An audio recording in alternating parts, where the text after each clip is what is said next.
Upadesa Saram, Essence of Teachings, offered by Bhagavan Sri Ramana Maharshi. Karturajñaya prapyate phalam karma kim param karma tajjadam. Karma yields its proper fruit, for thus it is ordained by the Supreme Creator. Is karma God? No, for it is itself insentient. Explanation for this verse is as follows. What is karma? Karma mentioned here means actions performed. And when actions are performed, they confer certain merits or demerits on the person who performs the actions according to the nature of the actions. When there is karma, that is, when actions are performed, there are results for them. And these results of actions or fruits of karma occur as ordained by God, the Supreme Creator. But are the actions themselves God? Is karma itself God? No, karma itself cannot be God. Why? Because karma is insentient. Therefore, karma itself cannot be God. Kriti mahodadhav patana karanam phalamashashvatam gati nirodhakam. The results of karma must pass away, yet it leaves seeds which, in their turn, sprout forth and throw the actor back into the flood of karma's ocean. Karma cannot yield liberation. Explanation for this verse is as follows.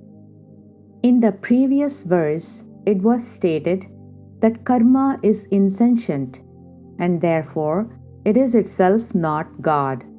However, people generally believe that by performing various actions, they may get all their desires fulfilled and thus experience the pleasures and happiness that they long for. This verse is directed towards such people. When karma or actions are performed, there are results for them as ordained by the Supreme Creator. These results of the karma pass away. However, when one performs these actions with the egoistic sense of doership, the feeling, I am the doer, and with attachment to the actions and their results, that leaves seeds in that person.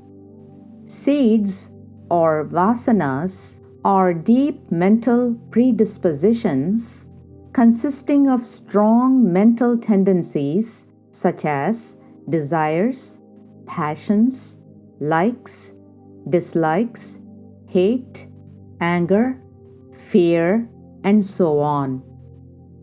So, when actions are performed with attachment, that leaves the seeds, and these seeds, in their turn, sprout forth at the proper time in the future.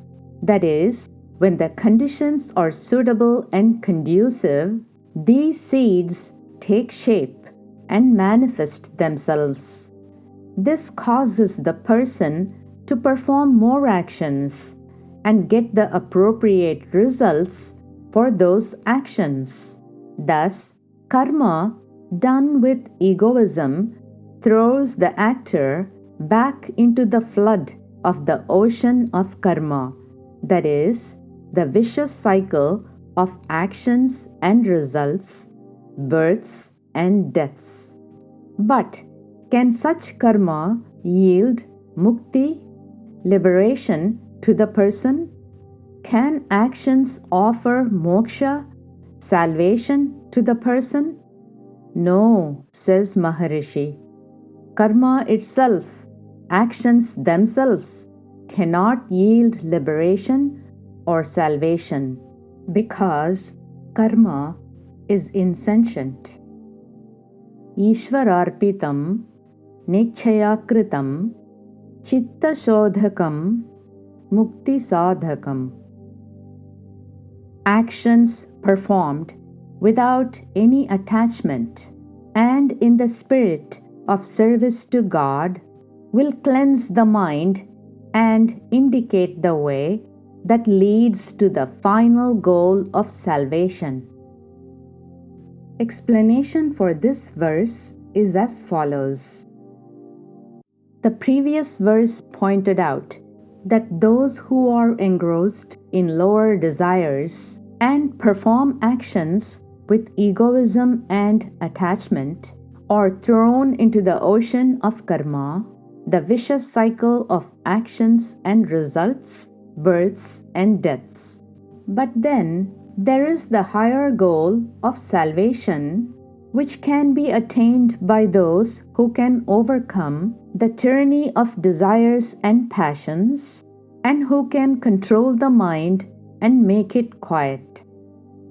However, this is not easy to do, especially for a person steeped in desires and carnal pleasures, and who performs actions with attachment. A simpler, easier solution is needed for such a person to gradually purify the mind so that the mind can turn inward and prepare itself for the higher goal of salvation. Now the question is, what is this simpler, easier way? Maharishi provides the answer to this question in this verse. He says, perform your actions, but fulfill them without the urge of attachment to the actions and their results. Perform your actions to the best of your ability, but dedicate them to God. Make your actions solely for the service of God. Shift your attitude from lower to higher, from selfishness to altruism and love. Why should we act this way?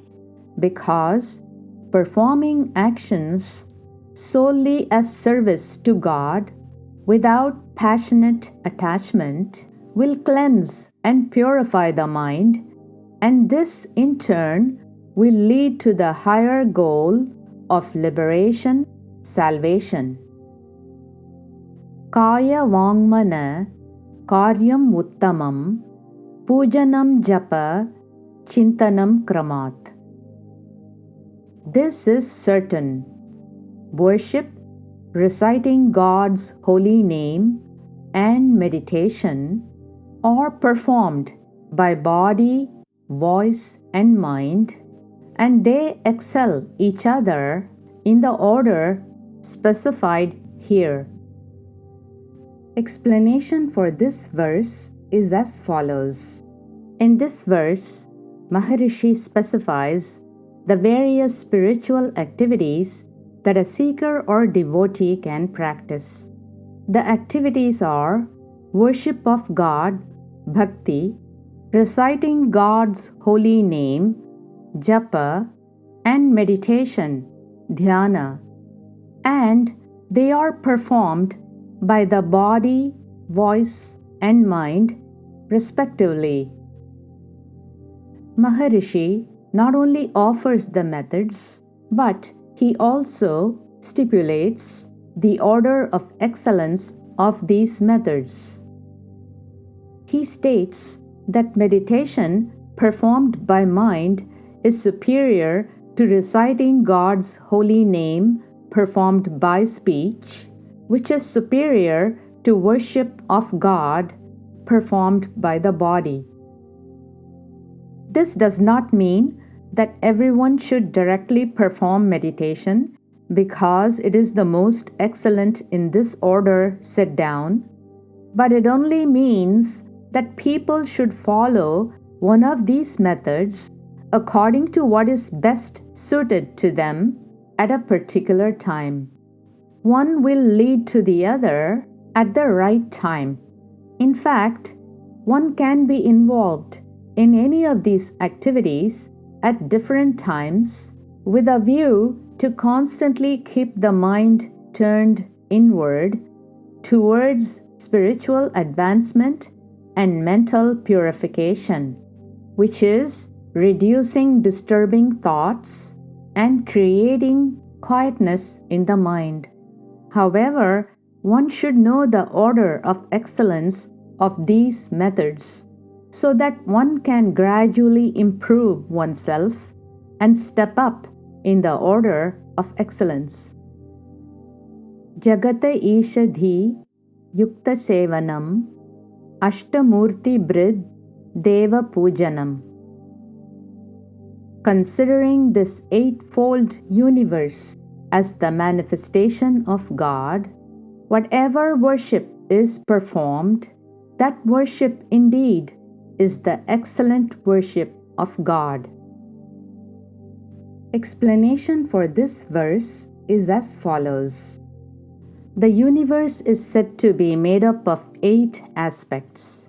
They are the 5 elements, which are space, air, fire, water, and earth, and the sun, the moon, and the jivas, the individual souls. When an earnest seeker or devotee wants to worship God, he or she cannot worship some god beyond and not be benevolent towards the manifestations of God.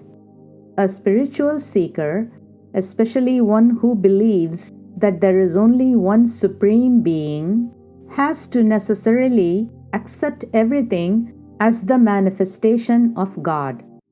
And so, Maharishi says that when the eightfold universe presents itself, then worship of this universe in all its forms is the best way of worshipping God. In simple daily life, practicing this means treating other people and all living beings with love and kindness, with the understanding that they are all manifestations of God. It also means treating everything, the whole eightfold universe, with reverence and not abuse the great gifts of nature. And this will come naturally when we follow Ramana Maharshi's teaching that we should worship God, keeping in mind that this eightfold universe is the manifestation of God, and this is the excellent worship of God.